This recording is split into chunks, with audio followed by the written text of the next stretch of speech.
durar y transcurrir. No nos da derecho a presumir, porque no es lo mismo que vivir, honrar la vida,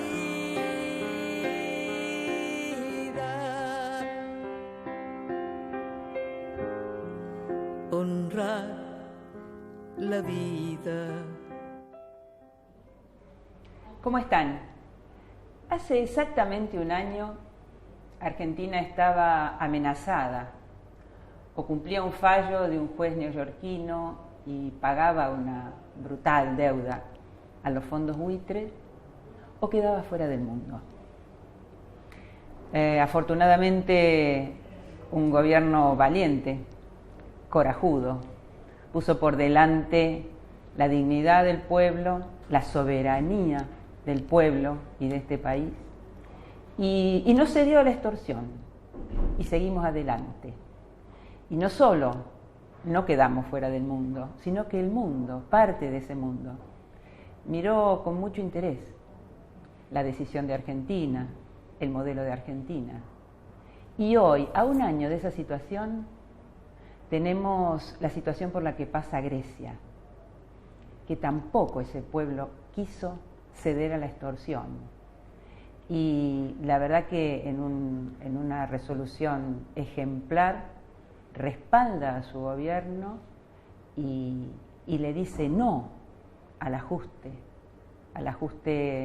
obviamente hacia los más vulnerables y los más desprotegidos, que era la intención del Fondo Monetario Internacional y del capital financiero internacional para que no entrara en default y viniera un salvataje. Ya conocemos las consecuencias de los salvatajes, entre comillas, a nuestros países. ¿Qué pasará? Está cambiando el mundo, son pequeños signos de una posibilidad de que surja otra sensibilidad. Bueno, sobre estos interrogantes, sobre las similitudes entre Grecia y Argentina, vamos a hablar hoy.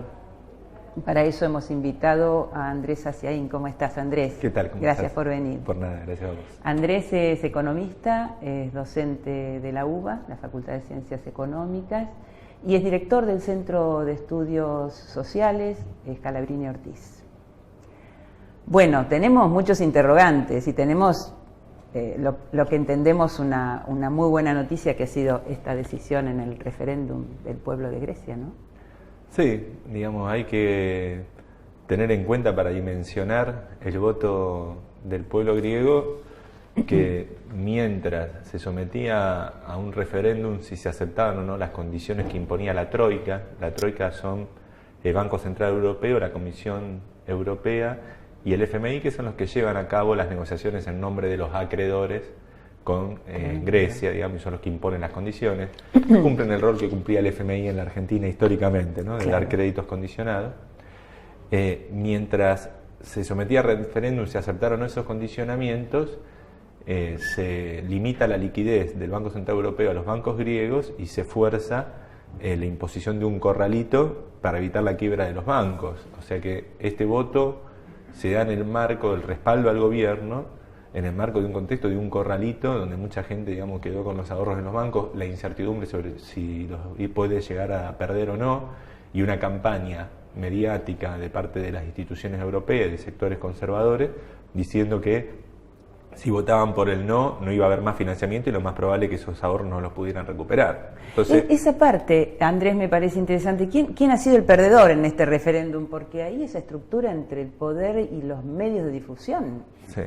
Por eso digo que hay que valorar esa decisión, porque un pueblo que frente a semejante, podemos decir, extorsión, que le dicen, mirá que si votás el no, es probable que pierdas todos tus ahorros, no te vamos a dar más plata, va a quebrar el sistema bancario y te vamos a hundir, ¿no? Es el mensaje que, digamos, se mandaban desde distintos medios concentrados de sectores del poder económico en Europa. Con el poder de fuego que tienen, ¿no? Con toda esa campaña de amedrentamiento y de tratar de sembrar miedo en la población, el pueblo griego decide, pese a todo eso, en el marco de un corralito, apoyar a su gobierno y oponerse a las políticas de ajuste. Esto creo que le da más valor a ese voto, digamos, y por el otro lado muestra que, digamos, ciertos sectores conservadores de Europa pensaron de más la cuerda, claro, porque han llevado ya casi 7 años de políticas de ajuste, de privatizaciones, de achicamiento del salario, de destrucción de la economía, que destruyó la capacidad de crear riqueza de los griegos, digamos, su aparato productivo y económico,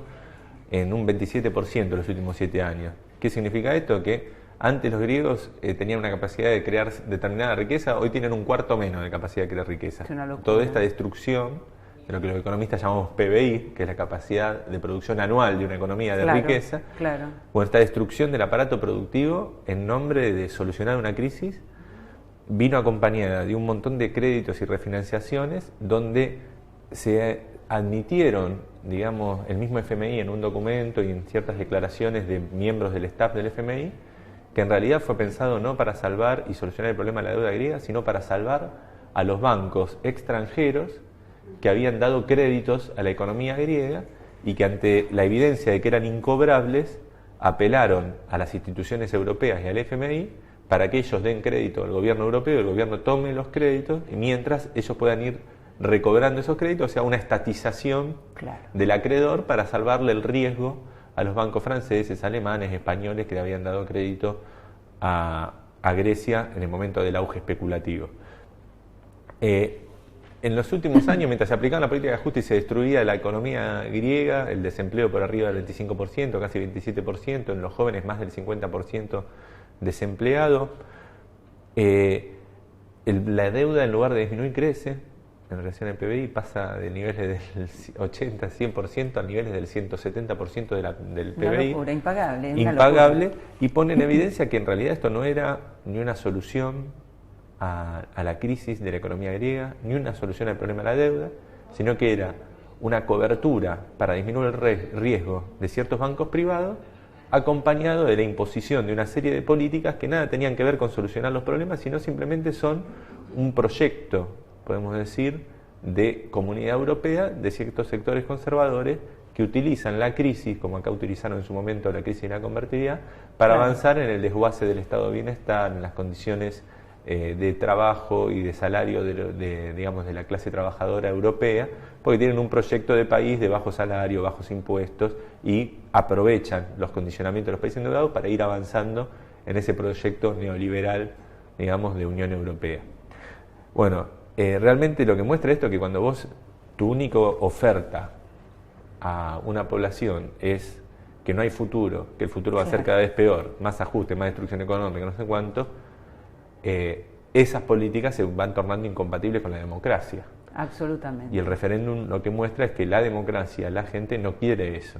El voto lo que está reflejando es que el proyecto neoliberal no puede avanzar en democracia. Entonces me parece que lo que ha hecho el gobierno griego es poner eso, digamos, muchachos, es o la democracia o el neoliberalismo. O la democracia real, ¿no? Porque en realidad el neoliberalismo se ha ido desarrollando y ganando gran espacio a través de la formalidad de la democracia, ¿no? Y me parece que lo que hace el gobierno... Pero llegando a un cierto límite, creo que lo que muestra la situación griega es que cuando se avanza demasiado en ese proyecto, ni la formalidad democrática. Ni la formalidad. No pueden mantener la formalidad. Es lo que pasó en la Argentina cuando cayó el gobierno de la Rúa, se elegían presidentes donde ya no habían ni por voto y se desprestigiaba hasta la política formal. Bueno, yo te iba a preguntar, digamos, similitudes y diferencias con Argentina, otro contexto, incluso otro armado, digamos, porque Grecia está dentro de la Unión Europea, ¿no?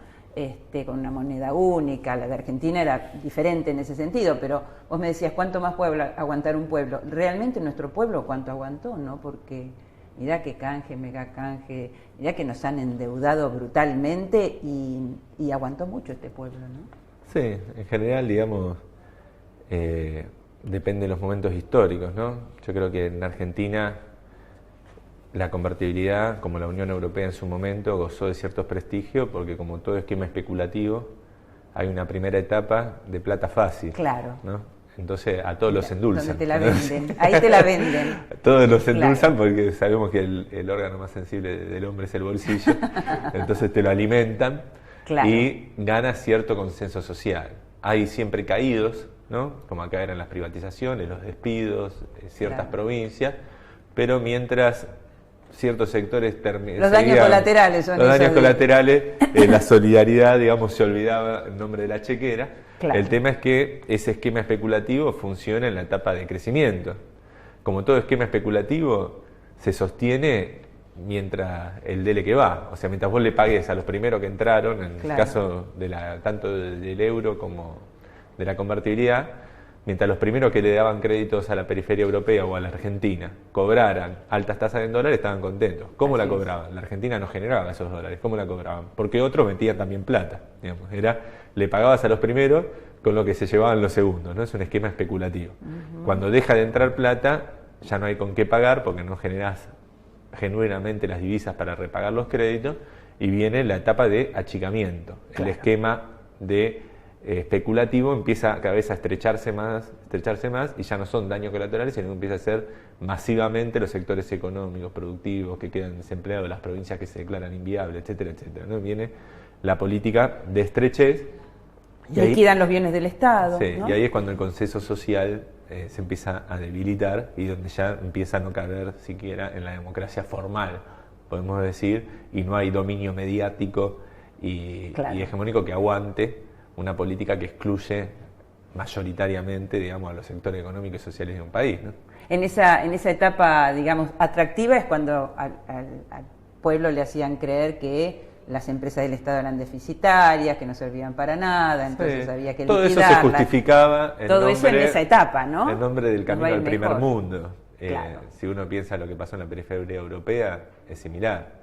Países que dentro de Europa tenían unas economías bastante más subdesarrolladas que Alemania, Francia, mágicamente al integrarse en la Unión Europea pasaban a ser del primer mundo, ¿no? Claro. Y creaban una sensación en la población de, bueno, entramos al primer mundo, similar a lo que nos vendieron como buzón a nosotros en la primera mitad de los 90, ¿no? Argentina, revolución productiva, primer mundo. Bueno, eso es una propaganda hacia adentro y hacia afuera, porque la usan no solo para generar consenso interno, sino también para vender a los inversores extranjeros el paquete. Inviertan en Argentina, que funciona bien, y hacer negocio con la intermediación financiera, que es, digamos, a lo que se dedican los bancos, que en general son los principales, digamos, impulsores de este tipo de políticas. Después, cuando se descubre que todo eso era una farsa, los bancos hablan de que son deudores populistas, que no tomaron buenas políticas, se lavan las manos, llaman a los organismos internacionales para que le cubran las deudas, tratan de estatizar en lo posible las deudas privadas. ¿Cómo se puede hacer? Directamente, como se hizo muchas veces en la Argentina, declarando la estatización, pero hay métodos indirectos, como se usaron en Europa y en Argentina también, que es, mientras el Estado se endeuda afuera para conseguir divisas, la fuga al sector privado, ¿no? Es una manera implícita de estatizar las deudas contraídas en la etapa de auge y pasarse el riesgo de una devaluación y una incobrabilidad del sector privado al Estado. El blindaje fue el caso más ejemplar en Argentina. Exacto. Entró la plata y en un mes se había ido, ¿no? O sea, el Estado toma la deuda, entra los dólares y salen por la puerta giratoria y la fugan los grandes jugadores. Claro. Son formas implícitas de estatización de deudas también. Y después viene todo el discurso de los países cuyos organismos salvaron a sus bancos, ¿no? Los norteamericanos con el FMI, Europa con la Troika, es decir, no puede ser que los trabajadores alemanes, franceses, norteamericanos financien a los vagos del tercer mundo que viven de deudas, ¿no? Y viene el discurso legitimador de las políticas de ajuste, de condicionamiento, achicamiento del gasto, en una especie de, bueno, si nos debes, tenés que sufrir y trabajar y pagar por el costo de haberte endeudado con nosotros, porque los trabajadores del primer mundo no vamos a financiar a los vagos trabajadores del tercer mundo, ¿no? El discurso legitimador. El problema es cuando sectores de la población toman ese discurso, o sea, los mismos perjudicados toman ese discurso, ¿no? Sí, bueno, es el discurso... Por la penetración de los medios de comunicación. El discurso que se intentó relegitimar, como mencionabas vos, hace un año con el tema del conflicto de los fondos buitres, cuando Melconian, que es del PRO, digamos, un economista del equipo de Macri, salió a decir que los buitres eran como buenos amigos que nos habían prestado plata y nosotros éramos como ese amigo garca que no devuelve las deudas, ¿no? Fíjate cómo se construye un discurso que legitima las posiciones de los acreedores sin importar si esas deudas fueron tomadas para, digamos, sostener el bienestar del pueblo o simplemente para una especulación financiera de los mismos bancos acreedores y negocios con algunos grupos locales. Si la estatización de las deudas fue en realidad una política acordada con esos bancos extranjeros, con las instituciones internacionales y con los grupos locales que dominaban las políticas y las finanzas, entre los que estaba Melconian en Argentina, porque el megacanje y muchos de esos bonos se hicieron en época en que Melconian, digamos, apoyaba esas políticas, incluso fue el candidato a ministro de Menem en el hipotético tercer mandato cuando se presentó. Claro. Y se tergiversa la historia presentando a esos acreedores, entre comillas, como un tipo bueno que nos habían prestado la plata, cuando los fondos buitres compraron justamente los bonos en default que principalmente habían sido emitidos en el megacanje. 7 de cada 10 bonos que tienen los fondos buitres fueron emitidos en megacanje. En ese momento. Ajá. Y los utilizan después para extorsionar y evitar una reestructuración y conseguir medidas fabulosas, digamos, en términos de revalorización de esos bonos, ¿no?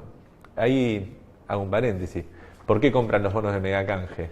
Los mismos que unos bonitos que había emitido Kigel junto a Roque Fernández. Porque fueron emitidos a tasas tan altas, del 12-15% a 30 años, las del megacanje, con legislación Nueva York, que fue una imposición de los bancos extranjeros mientras se negociaba el megacanje. O en el caso de Roque Fernández con Kigel, que después encima habla y dice sobre qué mal lleva a la Argentina en conflicto con los buitres, el mismo tipo que emitió los bonos que tienen los buitres, y que aparte era conocido de los fondos buitres, porque advirtieron muchos de esos jugadores, digamos, que después del megacanje, después de esa emisión de bonos, Argentina no podía defaultear la deuda porque si no, nunca iba a salir del default, porque había grupos especializados en litigar y litigar para volver imposible una reestructuración. O sea que la emisión de los bonos del megacanje, de estos bonos, estaban diseñados para que puedan existir los fondos buitres, porque era una forma que tenían de cubrirse los acreedores de que Argentina no entrara en default y que sí o sí aceptara renegociaciones permanentes. Bueno, los bonos de estos, digamos, los del megacanje estaban atados a tasa del 12-15% en dólares a 15 años. Imagínate, vos defaulteás, te valorizan todas esas tasas, se multiplica fenomenalmente el valor si un juez te lo da por su valor nominal. Los bonos que emitió Kigel con Roque Fernández estaban atados al riesgo país, más un plus. Imagínate que Griesa le valorizó el riesgo país de toda la etapa de default de la Argentina. O sea, tasas de 40-50% en dólares, una bestialidad, y todo eso es lo que quieren cobrar y consiguen la complicidad de una justicia que dice, bueno, es lo mismo estas personas que compraron deuda en default y piden esta valorización fabulosa de esos bonos, que los acreedores que eran legítimos acreedores o no, que aceptaron una quita, una negociación, toman como esa cláusula para y paso para boicotear la reestructuración y extorsionar a la Argentina.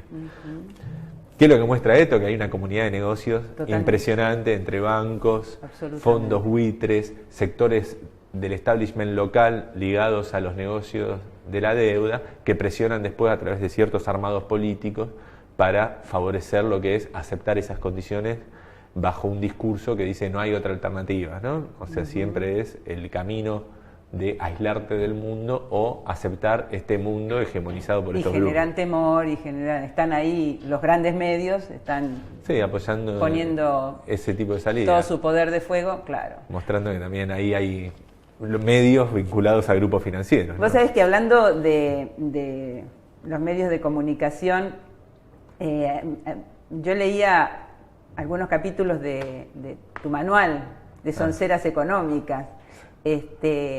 Me parecía interesante incluso que pudieras hacer algún comentario, lo referido a la inflación, ¿no? Como esa línea que te van bajando todo el tiempo, ¿no? Esas consignas que penetran en la población y las terminan repitiendo y en realidad son grandes mentiras, digamos, referidas a, no sé, que si la suba de salario genera inflación, que la corrupción, o sea, grandes mentiras que instalan, ¿no? Sí, se puede decir que así como en el caso de las políticas de ajuste, ¿no? Uno ve que dice, ¿cómo puede ser en Grecia? Después de 7 años y el evidente fracaso, digamos, ve cualquiera de los números, hasta el mismo FMI dice, la deuda sigue creciendo, la economía se destruye, cada vez hay menos capacidad de pago, sin embargo insisten en lo mismo. Entonces uno dice, ¿creen en eso o usan la crisis de la deuda como una excusa para avanzar en una espectro de política que responde a una posición ideológica de un proyecto de país que tienen ellos, de destrucción del estado de bienestar, de las condiciones de los trabajadores? yo creo que con la inflación pasa lo mismo. Ante un problema inflacionario, ellos plantean, bueno, la culpa de la inflación es el gasto público, el salario, el mercado interno pujante, la economía en crecimiento, y dicen, bueno, hay que bajar el gasto, bajar el salario, achicar el mercado interno, o sea, y lo que se evidencia es que, por ejemplo, mismo en los últimos momentos, en el año 2014, que fue un año económico flojo, digamos, caída de las ventas, por el impacto de la devaluación sobre el salario, digamos, de cierta restricción, incluso en el financiamiento, en la emisión monetaria, por la política más conservadora de Fábrega en el central, en la primera mitad del año, y sin embargo la inflación estuvo más alta que nunca, fue la más alta del periodo. Entonces se muestra ahí en chiquito que el problema inflacionario en Argentina no tiene que ver ni con el nivel de emisión, con el nivel de salario, de gasto público de esto, sino que hay otras cuestiones. Y uno dice, ¿no lo ven ellos? Por ejemplo, ¿cuándo se duplicó la inflación en la Argentina? Entre 2006 y 2008. ¿No? Si uno mira sobre todo estadísticas privadas, fue el momento del salto inflacionario. Dicen, ¿es el déficit público? En el año 2008 había superávit público, nacional, de las provincias. Entonces el déficit no puede ser si había superávit. Fue mayor emisión monetaria, en el año 2008 se emitió menos que en el 2006. Sin embargo, la inflación se duplicó. Entonces, que no ven estas cosas, ¿por qué insisten en decir que fue algo sin evidencia, en contra de evidencia? La misma persona que dice que hay inflación porque hay mucha plata y la gente no sabe qué hacer con la plata, punto seguido te dice que mal está la economía, no hay consumo, no hay venta, es contradictorio. Absolutamente. O hay mucha plata y las empresas no dan abasto y suben los precios por tanto que venden, o hay poca plata, hay poco nivel de consumo. Las dos cosas a la vez no puede haber. Pero todas estas contradicciones se pasan por alto porque no hay, en realidad, un análisis honesto de cuáles son las causas de la inflación, sino que se usa el problema inflacionario como se usó el problema en su momento de la falta de dólares, o cuando sobraban dólares, o cuando bajaban los precios. Fíjate vos que ahora suben los precios, hay que ajustar el gasto público. A finales de la convertibilidad, bajaban los precios y había que ajustar el gasto público igual. Claro. Entonces lo que te muestra es que en realidad ahí no hay un análisis económico. Hay un lobby a favor de un espectro de políticas que se sostienen pase lo que pase. Hay inflación, hay deflación, sobran dólares, faltan dólares, se crece mucho, se crece poco, y la receta siempre es la misma. Sus intereses van por otro lado.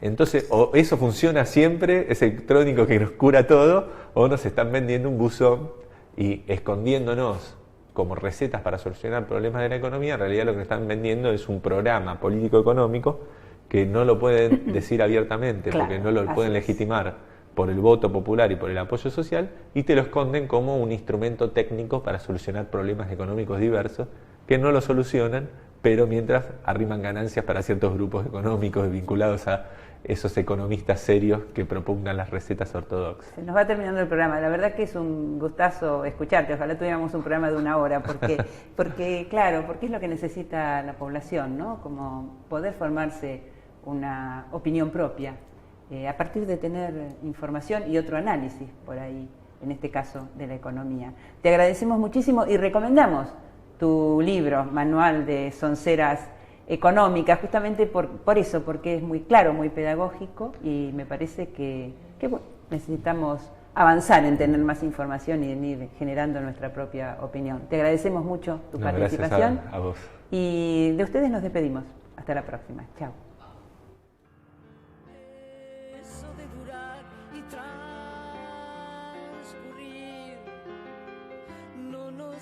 Derecho a presumir, porque no es lo mismo que vivir, honrar la vida,